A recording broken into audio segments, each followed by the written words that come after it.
Alrighty, so this is my second of these movie tier lists.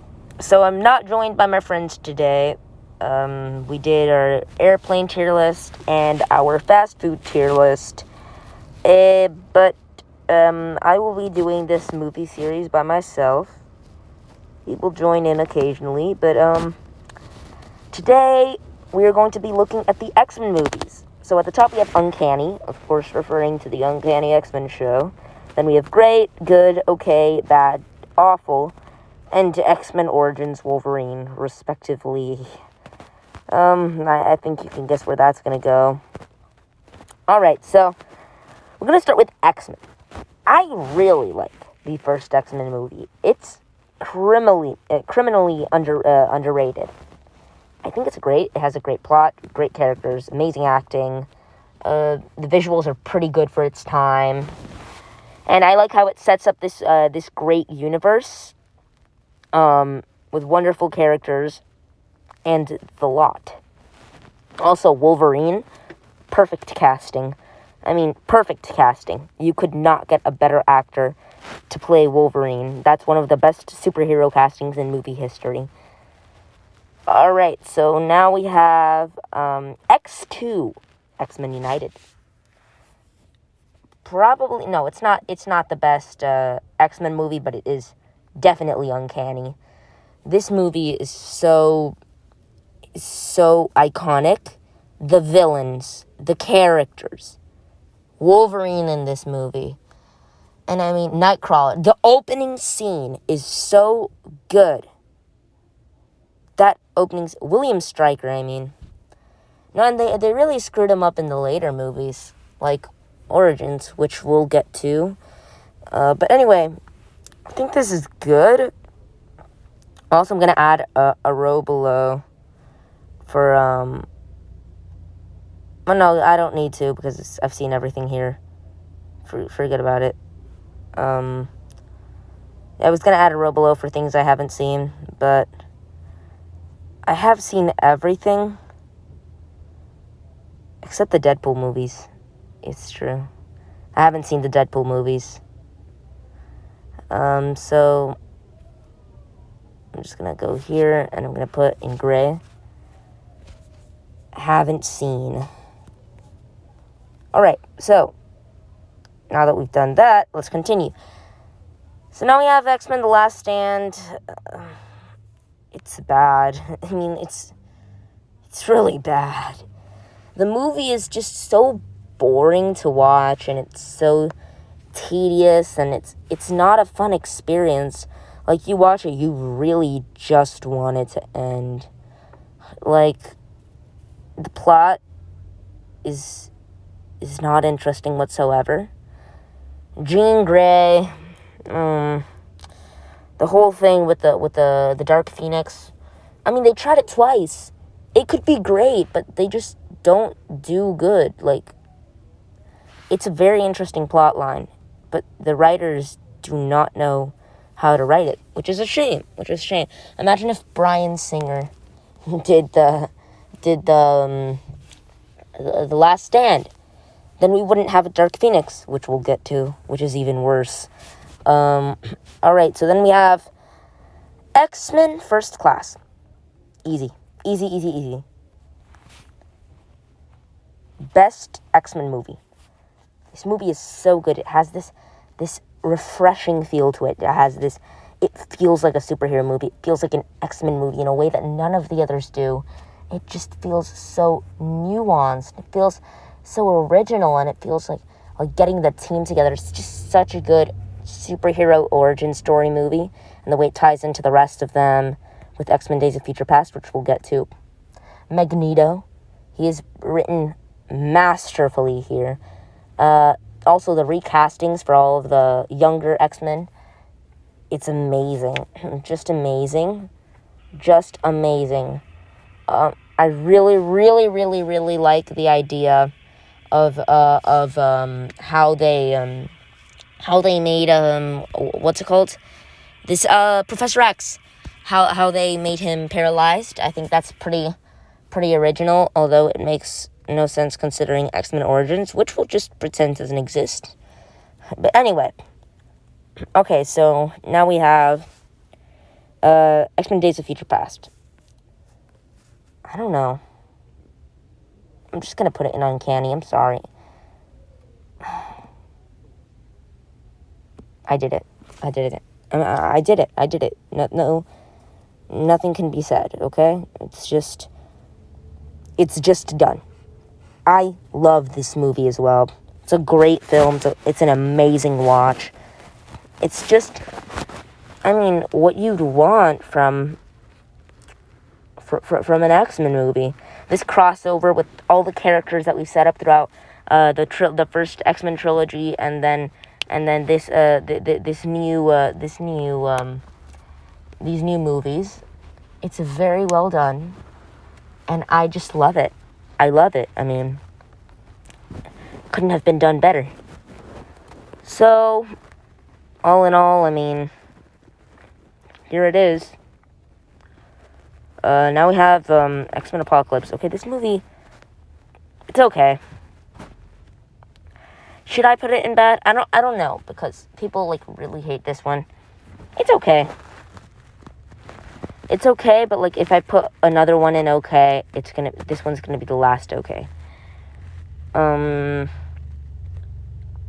yeah, this movie has a pretty bad villain. Apocalypse is not done well here, although I do like Oscar Isaac's portrayal of the character, and I think the design is pretty cool. Magneto's probably the most interesting part of the movie. He's written very well in this film. The rest is probably the thing that like ruins a lot of the movie. Okay, so First Class took place in 1950s, right? And then this place takes place like in the 1970s. This movie. Oh no, I'm sorry. My bad. X-Men First Class takes place in 1960s, and this one takes place in the 80s. That makes no sense. The characters have not aged whatsoever. Professor X looks the same. And all the other characters look the same. And the dude who dies, the brother of Cyclops' brother, I forgot his name. He looks like a guy going into his 20s. It makes no sense whatsoever. He looks so young. Doesn't make any sense. And I mean, also Storm is written terribly in this movie. Horribly. She's one of the worst parts of the movie. It's a shame because I really liked how Halle Berry played the character. And then you have this other actress that's like, I don't know. It's just bad, you know? And, I mean, that's it. I could make a video ranting about it. If this video gets 100 likes, then I might do it. Like, an in-depth review of all the movies. But right now I'm lazy, so. Alright. This is going in awful. Dark Phoenix. Even worse. 10 years pass. Even worse. The characters still haven't aged. James McAvoy still looks like James McAvoy. And we have like 10 years or so until the events of the first X-Men movie. And he still doesn't look like Patrick Stewart. He looks like he's 30 years younger than Patrick Stewart in this movie. He looks so young. And even worse for Magneto, man. I mean, Magneto looks Magneto looks like he's 10 years older than he was in the first movie. In First Class, I'll give him that. Because, I don't know, he like has a few wrinkles. That man's aged a bit. But for it to be 10 years until he ages into an old man, that's unbelievable. That cannot, I mean. Alright, so in this movie, it sucks. So they, once again, tried to retread the whole Dark Phoenix plotline, which was done in The Last Stand, which sucked. Somehow. I really don't know how. they managed to make it even worse. It sucked. It was awful. These alien things, which are supposed to be the main villains, played by, like, Jessica Chastain. But I would have loved to see more of them, but, I mean, they're so vague. They barely have any screen presence. The lady's boring as hell. Although I do think that the whole thing done with Jean Grey, how she handles it is pretty good. That's the only good thing I could say about this movie. That's the only good thing. How the characters react to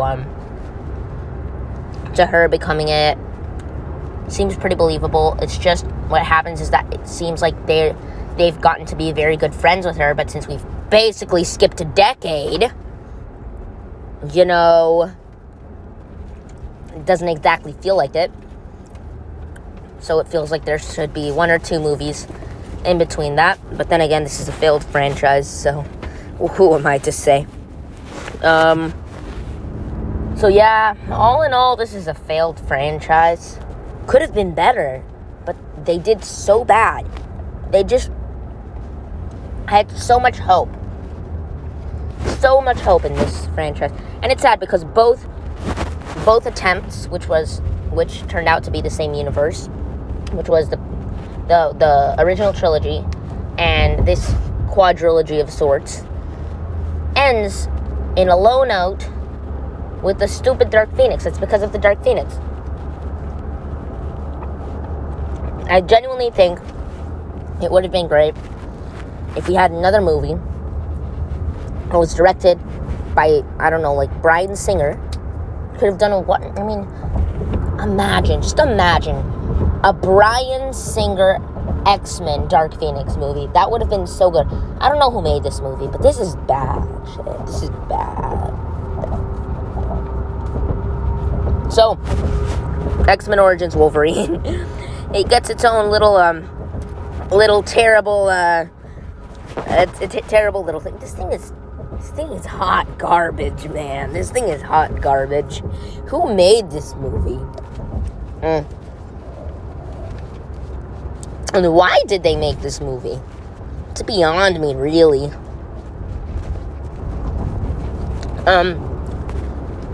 So, basically the whole thing is that he has this brother, Sabretooth, who, by the way, is in the first movie, in the X-Men 2000, and it's never established that they have a brother relationship. Never ever established.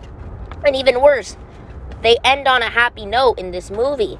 Because they had this, like, bad brother relationship, and he tried to, like, fake kill one of the, Wolverine's girlfriend. And then, they, make amends, and then in the next movie, which is the X-Men one, it's like they never even knew each other. And the brother doesn't even recognize him. It's only been, 20 years, you know. Doesn't make any sense. So, this failed. It's sad, really. But it failed. Terribly. It's an awful movie. And also Cyclops is in it somehow, which makes no sense, because in the original trilogy, he didn't know Logan. So, also Stryker's terrible in this movie. I like the actor. Actually, I really like the actor who they chose to play Stryker in this movie. He's written terribly. And Deadpool. The only good thing about this movie is that it led to a bunch of funny jokes in the Deadpool movies, apparently. I haven't seen them, but, I saw the post-credit scene of Deadpool 2. That was funny.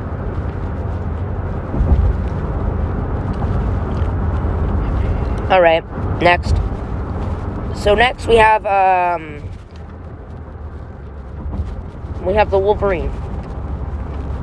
I really like this movie. This is a good movie. This is a genuinely good movie. I'm putting in good. What happened was that the first 2 acts were so good. They were really good. We had interesting characters, and I really liked the China aesthetic. Really liked the feel to the movie. Shot wonderfully. But then the third act was this final fight scene with the lizard lady who goes bald. And it's so unintentionally hilarious and cringy. It sucks. It absolutely sucks, and it ruins the rest of the movie, which was otherwise a great one.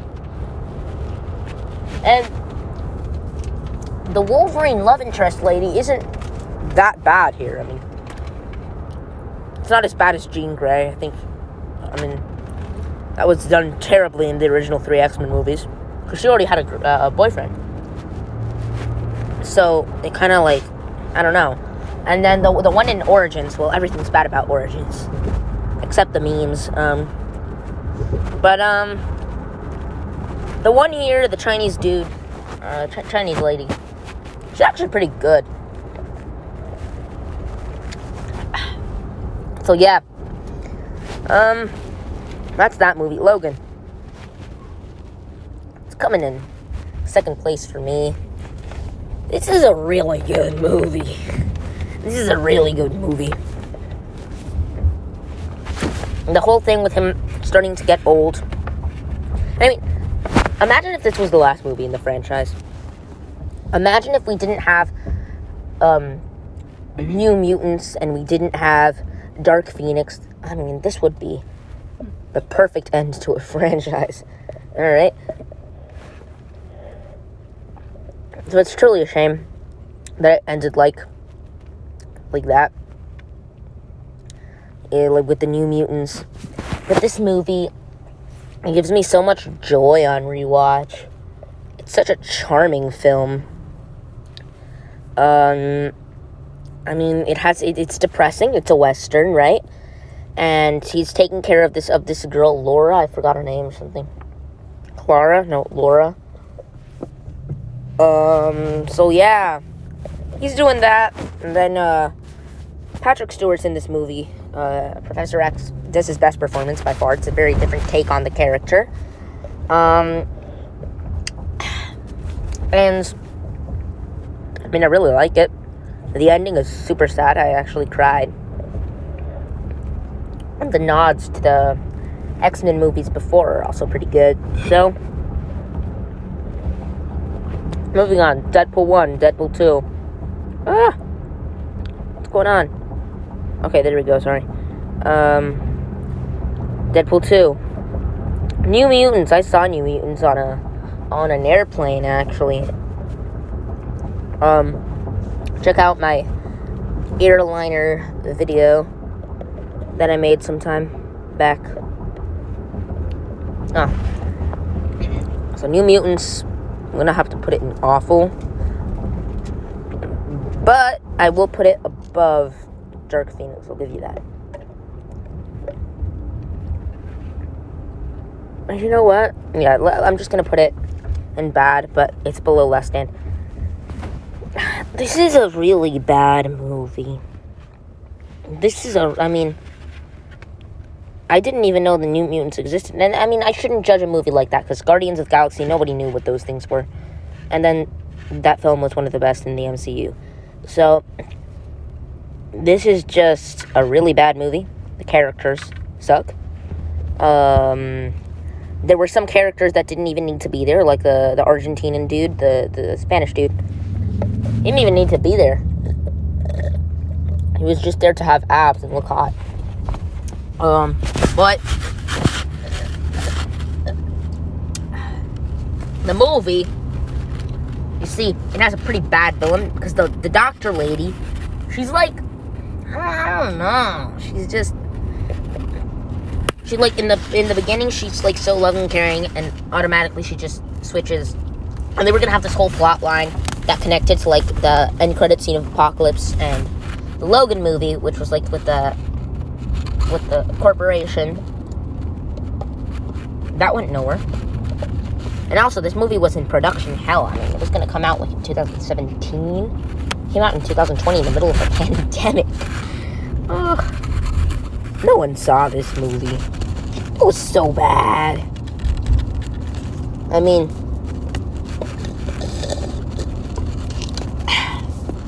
it's just a missed opportunity. And it's a terrible way to end off the X-Men series. Apparently, they were going to have a trilogy of these movies. Thank God they didn't. That would have wasted 4 hours of my life. So yeah. Bye. This film franchise is so messed up. It has some hits, and it has some misses, but let me tell you about them misses. And it's sad. I mean, it's sad that I had to put so many things at the low. I mean, I even had to make an entire tier list dedicated to how bad one film was. An entire tier, I mean.